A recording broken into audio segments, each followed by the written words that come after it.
ನಮಸ್ಕಾರ. Serial stars ವಿಶೇಷ ಕಾರ್ಯಕ್ರಮಕ್ಕೆ ಸ್ವಾಗತ. ನಾನು ಭವ್ಯ ಶ್ರೀವತ್ಸ.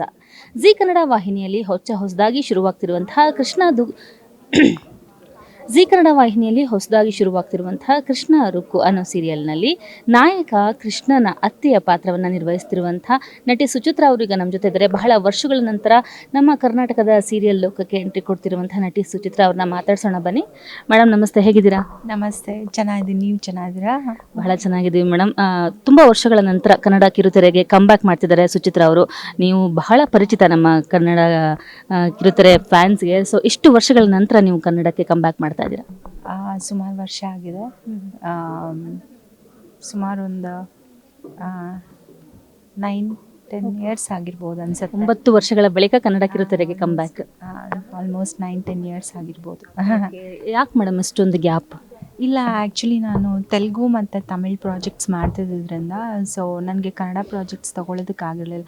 ಮುಂಚೆನೂ ನಾನು ತೆಲುಗು ಪ್ರಾಜೆಕ್ಟ್ಸ್ ಮಾಡ್ತಿದ್ದೆ ಕನ್ನಡದ ಜೊತೆಯಲ್ಲಿ. ಸೊ ಕಂಪ್ಲೀಟ್ಲಿ ಅಲ್ಲೇ ಮಾಡ್ತಿದ್ದರಿಂದ ನನಗೆ ಇಲ್ಲಿ ಪ್ರಾಜೆಕ್ಟ್ಸ್ ತೊಗೊಳೋದಕ್ಕಾಗಲಿಲ್ಲ. ಸೊ ಹಾಗಾಗಿ ಕನ್ನಡದಲ್ಲಿ ಮಾಡೋಕ್ಕಾಗಲಿಲ್ಲ. ಸೀರಿಯಲ್ ಶುರುವಾದಂತಹ ಹೊತ್ತು ಕರ್ನಾಟಕದಲ್ಲಿ ಎಲ್ಲ ಕಡೆ ಸೊ ನೀವು ನಾಯಕಿಯಾಗಿ ಮಿಂಚಿದವರು. ಬಹಳಷ್ಟು ಸೀರಿಯಲ್ಗಳು ವರ್ಷಗಳ ಗಟ್ಟಲೆ ಕಾಲ, ರಂಗೋಲಿ ಸೀರಿಯಲ್ ಅಂತೂ ವರ್ಷಗಟ್ಟಲೆ, ಮಾಂಗಲ್ಯ ಸೀರಿಯಲ್ಲು ವರ್ಷಗಟ್ಟಲೆ ನಡೆದಂಥ ಒಂದು ಸೀರಿಯಲ್ಗಳು. ಸೊ ಆ ಸೀರಿಯಲ್ಗಳಲ್ಲಿ ಮಿಂಚಿ ಬಹಳ ಹೆಸರನ್ನು ಮಾಡಿದ್ದೀರಾ. ಸೊ ಈ ಒಂದು ಕೃಷ್ಣ ರುಕ್ಕು ಧಾರಾವಾಹಿಯಲ್ಲಿ ಅತ್ತೆ ಕ್ಯಾರೆಕ್ಟರನ್ನು ಮಾಡ್ತಾ ಇದ್ದೀರಾ. ಹೇಗೆ ಕೃಷ್ಣನಿಗೆ ಯಶೋಧ ಸಾಕು ತಾಯಿನೋ ಹಾಗೆ ನೀವು ಈ ಕಥೆಯ ನಾಯಕನ ಸಾಕು ತಾಯಿಯ ಒಂದು ಪಾತ್ರ. ಸೊ ಈ ಪಾತ್ರಕ್ಕೆ ಎಷ್ಟು ಖುಷಿ ಇದೆ ಈ ಪಾತ್ರದ ಬಗ್ಗೆ?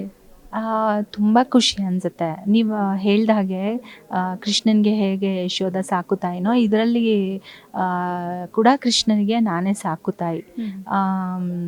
ಎಲ್ಲರೂ ಮನೆಯಲ್ಲಿ ಅಪೋಸ್ ಮಾಡಿದಾಗ ಈ ಯಶೋಧ ಈ ನನ್ನ ಪಾತ್ರ ಮಾಡ್ತಿದ್ದೀನಲ್ಲ ಅದು ಮಾತ್ರ ಅವನಿಗೆ ಸಪೋರ್ಟ್ ಮಾಡುತ್ತೆ. ಅವನು ಏನು ಅಂತ ಅರ್ಥ ಮಾಡ್ಕೊಂಡಿರುತ್ತೆ ಈ ಕ್ಯಾರೆಕ್ಟರು.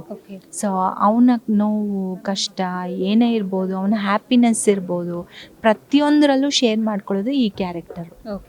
ಸೊ ಕಮ್ಬ್ಯಾಕ್ ಬಂದು ನನಗೆ ಒಂದು ಒಳ್ಳೆ ಟೀಮು, ಒಂದು ಒಳ್ಳೆ ಇದರಲ್ಲಿ ಸಿಕ್ಕಿರೋದು ತುಂಬ ಖುಷಿ ಅಂತ ಅನ್ನಿಸ್ತಾ ಇದೆ ನನಗೆ. ಬಹಳ ವರ್ಷಗಳ ನಂತರ ಬಂದಿದ್ದೀನಿ ಅಂತ ಹೇಳಿದ್ರಿ. ಸೊ ಹೆಂಗೆ ನಿಮ್ಮನ್ನ ಅಪ್ರೋಚ್ ಮಾಡಿದ್ರು? ಯಾರು ಅಪ್ರೋಚ್ ಮಾಡಿದ್ರು? ಯಾರ ಮೂಲಕ ಬಂದಿದ್ದು? ಇಲ್ಲ, ಆ್ಯಕ್ಚುಲಿ ನನಗೆ ತುಂಬ ಆಫರ್ಸ್ ಬರ್ತಾನೆ ಇತ್ತು ಕನ್ನಡದಲ್ಲಿ. ಸೊ ನನಗೆ ಟೇಕಪ್ ಮಾಡೋಕ್ಕಾಗಲಿಲ್ಲ. ಆ್ಯಂಡ್ ದಿಲೀಪ ನಾನು ಫ್ರೆಂಡ್ಸು. ಸೊ ಇದೇ ಚಾನಲಲ್ಲೇ ಇನ್ನೂ 2-3 ಪ್ರಾಜೆಕ್ಟ್ ಕೇಳಿದ್ರು ನಂಗೆ ಮಾಡೋಕ್ಕಾಗಲಿಲ್ಲ ಆವಾಗ. ಸೊ ನನಗೂ ಇತ್ತು ಒಂದು ಕನ್ನಡ ಯಾವುದಾದ್ರೂ ಮಾಡಬೇಕು, ತುಂಬ ವರ್ಷ ಆಗಿದೆ ಬಟ್ ಡೇಟ್ಸ್ ಆಗ್ತಿಲ್ವಲ್ಲ ಅಂತ. ನಾನು ಒಂಥರ ನಮ್ಮ ಭಾಷೆ ಅಂದಾಗ ಆಬ್ವಿಯಸ್ಲಿ ನಮಗೊಂದು ಅಟ್ಯಾಚ್ಮೆಂಟು ಒಂದು ಇದು ಇದ್ದೇ ಇರುತ್ತಲ್ವ. ಸೊ ಆ ಥರ ವೆಯ್ಟ್ ಮಾಡ್ತಿದ್ದೆ. ದಿಲೀಪ್ ಬಂದು ಕ್ಯಾರೆಕ್ಟರ್ ಎಲ್ಲ ಹೇಳಿದಾಗ ನನಗೆ ಇಷ್ಟ ಆಯಿತು. ಸೊ ಮಾಡು ನೀನು ಡೇಟ್ಸ್ಗೆಲ್ಲ ಅಡ್ಜಸ್ಟ್ ಮಾಡ್ಕೊತೀವಿ, ಏನು ತೊಂದರೆ ಇಲ್ಲ, ಮಾಡು ಅಂತ ಹೇಳಿದಾಗ, ಬಿಕಾಸ್ ನಾನಲ್ಲಿ ಟೈಟಲ್ ರೋಲ್ ಮಾಡ್ತಿದ್ದೀನಿ ತಮಿಳಲ್ಲಿ. ಸೊ ಹಾಗಾಗಿ ಇಲ್ಲ ಕಣೋ ನನಗೆ ಡೇಟ್ಸ್ ಈ ಥರ ಪ್ರಾಬ್ಲಮ್ ಇದೆ ಅಂತಂದಾಗ, ಇಲ್ಲ ಕಣೆ ಮಾಡು ಅಂತಂದಾಗ ಓಕೆ ಪಾತ್ರ ಚೆನ್ನಾಗಿದೆ ಅಲ್ಲ ಮಾಡ್ತೀನಿ ಅಂತ ಹೇಳಿಬಿಟ್ಟು ಒಪ್ಕೊಂಡು ಮಾಡಿದ್ದು ನಾನು. ಸೊ ಇವಾಗ ತಮಿಳ್ನಾಡು ಮತ್ತು ಕರ್ನಾಟಕ ಹೇಗೆ ಮ್ಯಾನೇಜ್ ಮಾಡ್ತೀರಾ? ನೀವು ಬೇಸಿಕಲಿ ಬೆಂಗಳೂರಲ್ಲೇ ಇರೋದಾ? ಇರೋದು ಬೆಂಗಳೂರಲ್ಲೇ. ಬೆಂಗಳೂರಿಂದನೇ ನೀವು ತಮಿಳ್ನಾಡು ಕರ್ನಾಟಕ ಟ್ರಾವೆಲ್ ಮಾಡ್ತಾ ಇರೋದು. ಸೊ ತುಂಬ ಬ್ಯುಸಿ ಸ್ಕೆಡ್ಯೂಲ್ ಇರುತ್ತೆ, ಹೇಗೆ ಮೇಂಟೈನ್ ಮಾಡ್ತೀರಾ ಮೇಡಮ್? ಹೇಗೆ ಇಲ್ಲಿ ಶೂಟಿಂಗ್ ಇದ್ದಾಗ ಇಲ್ಲಿ ಮಾಡೋದು, ಅಲ್ಲಿ ಶೂಟಿಂಗ್ ಇದ್ದಾಗ ಅಲ್ಲಿ ಮಾಡೋದು ಅಷ್ಟೇ. ಫ್ಯಾನ್ಸ್ ಕಿರುತೆರೆ ಮೇಲೆ ನಿಮ್ಮನ್ನು ನೋಡಿರ್ತಾರೆ, ಸಾಕಷ್ಟು ಪಾತ್ರಗಳಲ್ಲಿ ನಿಮ್ಮನ್ನು ನೋಡಿರ್ತಾರೆ. ಆದರೆ ಪರ್ಸ್ನಲಿ ಸುಚಿತ್ರಾ ಅವರು ಹೇಗಿರ್ತಾರೆ, ಎಲ್ಲಿರ್ತಾರೆ, ಸೊ ಅವ್ರ ಫ್ಯಾಮಿಲಿ ಹೇಗೆ, ಇದೆಲ್ಲ ಕುತೂಹಲಗಳಿರುತ್ತೆ. ಸೊ ನಿಮ್ಮ ಫ್ಯಾಮಿಲಿ ಬಗ್ಗೆ ಹೇಳ್ಬೋದಾ? ನನ್ನ ಫ್ಯಾಮಿಲಿ ಅಂದರೆ ನಾನು ನನ್ನ ಮಗಳಿಬ್ಬರೇ ಇರೋದು. ಸೊ ನನ್ನ ಮಗಳು ಎಜುಕೇಷನ್ ಕಂಪ್ಲೀಟ್ ಆಗಿ ಕೆಲಸಕ್ಕೆ ಹೋಗ್ತಾ ಇದ್ದಾಳೆ, ನಾನು ಕೆಲಸ ಮಾಡ್ತಾ ಇದ್ದೀನಿ ಅಷ್ಟೇ. ತುಂಬ cute and sweet family. So next ಕರ್ನಾಟಕದಲ್ಲಿ ಅಂದರೆ ಕನ್ನಡ ಕಿರುತೆರೆಯಲ್ಲಿ ಈಗ ಸದ್ಯಕ್ಕೆ ಇದೊಂದೇ ಮಾಡ್ತಾ ಇರೋದಾ ನಟನೆ? ಬೇರೆ ಯಾವುದಾದ್ರೂ ಮಾತುಕತೆ ನಡೀತಾ ಇದೆಯಾ? ಇಲ್ಲ, ಕೇಳಿದ್ರು ನಂಗೆ ಒಪ್ಕೊಳಕ್ಕೆ ಆಗ್ತಿಲ್ಲ. ಯಾಕೆಂದರೆ ಅಲ್ಲೂ ಇಲ್ಲೂ ಎರಡೂ ಕಡೆ ಒಂದೊಂದು ಪ್ರಾಜೆಕ್ಟ್ ಮಾಡೋದಕ್ಕೆ ಅಷ್ಟೇ ನಂಗೆ ಆಗ್ತಿರೋದು. ಸೊ ಹಾಗಾಗಿ ಸಾಕು, I am happy with this. ಯಾವತ್ತಿಗೂ ನಮ್ಮ ಒಂದು ಭಾಷೆ ಅಂದರೆ ತುಂಬಾ ಖುಷಿ ಇರುತ್ತೆ. ನಮ್ಮ ಒಂದು ಭಾಷೆಯಲ್ಲಿ ಯಾವುದೇ ಒಂದು ಕೆಲಸವನ್ನು ಮಾಡಬೇಕು, ಅದು ಆ್ಯಕ್ಟಿಂಗ್ ಅಂತ ಬಂದರೆ ನಮ್ಮ ಭಾಷೆದು ತುಂಬಾ ಖುಷಿ ಕೊಡುವಂತಹ ಕೆಲಸ.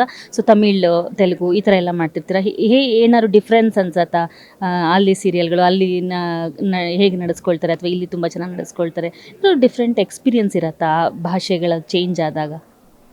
ಆ ಥರ ನನಗೇನು ಫೀಲ್ ಆಗಲಿಲ್ಲ. ಬಿಕಾಸ್ ಎಲ್ಲಿ ಹೋದ್ರೂ ಒಳ್ಳೆ ರೆಸ್ಪೆಕ್ಟ್ಫುಲ್ಲಾಗಿ ಒಳ್ಳೆ ಟ್ರೀಟ್ಮೆಂಟೇ ಸಿಗೋದ್ರಿಂದ ಸೊ ನಂಗೆ ಆ ಥರ ಫೀಲಿಂಗ್ ಏನೂ ಆಗಿಲ್ಲ. ಕೊನೆಯದಾಗಿ ನಮ್ಮ ಕರುನಾಡಿನ ವೀಕ್ಷಕರಿಗೆ ತುಂಬ ವರ್ಷಗಳ ಅಂದರೆ 9 ವರ್ಷಗಳ ಬಳಿಕ ಕಮ್ ಬ್ಯಾಕ್ ಮಾಡಿದ್ದೀರಾ. ಸೊ ಈ ಒಂದು ನಮ್ಮ ಗ್ಯಾರಂಟಿ ನ್ಯೂಸ್ ಮೂಲಕ ವೀಕ್ಷಕರಿಗೆ ಏನು ಹೇಳ್ತೀರಾ, ನಿಮ್ಮ ಫ್ಯಾನ್ಸ್ಗೆ? ಇಷ್ಟು ವರ್ಷ ನನಗೆ ಯಾವ ಥರ ಸಪೋರ್ಟ್ ಕೊಟ್ಟಿದ್ದೀರಾ, ಈಗಲೂ ಅದೇ ಥರ ಸಪೋರ್ಟ್ ಮಾಡಿ. ಕೃಷ್ಣ ರುಕ್ಕು ಸೀರಿಯಲನ್ನು ಝೀ ಚಾನಲಲ್ಲಿ 6:30ಗೆ 9ನೇ ತಾರೀಕಿಂದ ಟೆಲಿಕಾಸ್ಟ್ ಆಗ್ತಾಯಿದೆ. ನೋಡಿ ನಮಗೆ ಸಪೋರ್ಟ್ ಮಾಡಿ. ನಿಮ್ಮ ಒಂದು ಸಪೋರ್ಟು, ಆಶೀರ್ವಾದ ಯಾವಾಗಲೂ ನಮ್ಮ ಮೇಲೆ ಇರಬೇಕು.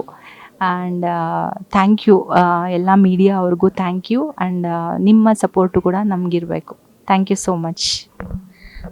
Thank you so much Suchitra ma'am. ಇಷ್ಟು ನಮ್ಮ ಗ್ಯಾರಂಟಿ ನ್ಯೂಸ್ ಜೊತೆ ನಿಮ್ಮ ಒಂದು ಸೀರಿಯಲ್ ಲೈಫ್ ಹಾಗೆ ರಿಯಲ್ ಲೈಫ್ ಬಗ್ಗೆ ಮಾತಾಡಿದ್ರೆ ಥ್ಯಾಂಕ್ ಯು ಸೊ ಮಚ್.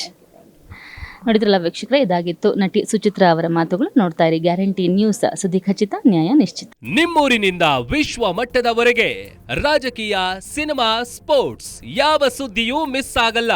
ಬರೀ ಸುದ್ದಿಯಷ್ಟೇ ಅಲ್ಲ, ಜೊತೆಯಲ್ಲೇ ಇರುತ್ತೆ ವಿಶ್ಲೇಷಣೆ.